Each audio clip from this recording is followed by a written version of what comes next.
ચાલો મિત્રો, તો આજે આપણે જાણીશું ચોમાસા વિશે કેટલીક નવી માહિતીઓ। તો ઘણા ખેડૂતોનો એવો પ્રશ્ન હોય કે ચોમાસું ક્યારે બેઠશે।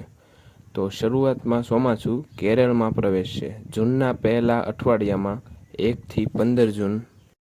ગુજરાતમાં 2026નું ચોમાસું સામાન્યથી શરૂ રહેવાની શક્યતા બતાવવામાં આવી રહ્યું છે।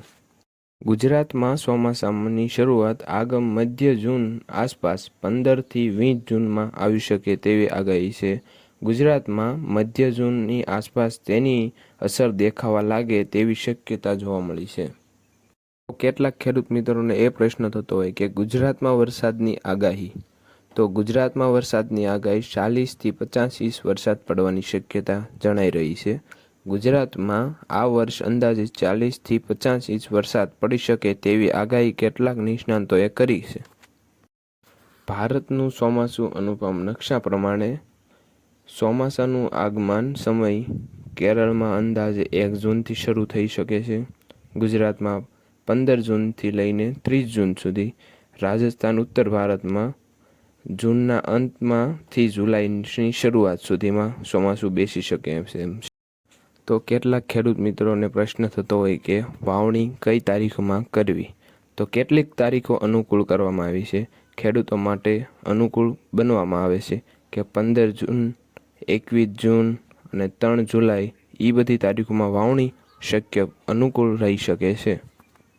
તો મહત્વની બાબત, તેમાં કેટલા ફેરફાર થઈ શકે તેમ। ઇયાનોની અસરથી કેટલાક વિસ્તારોમાં વરસાદ ઓછો થઈ શકે છે। હાલમાં ગરમી અને હોટવેવ ચાલુ છે, એ અંતથી પ્રીમોન્સૂન એક્ટિવિટી વધશે। અચાનક પવન અને છૂટાછવાયા વરસાદની શક્યતા।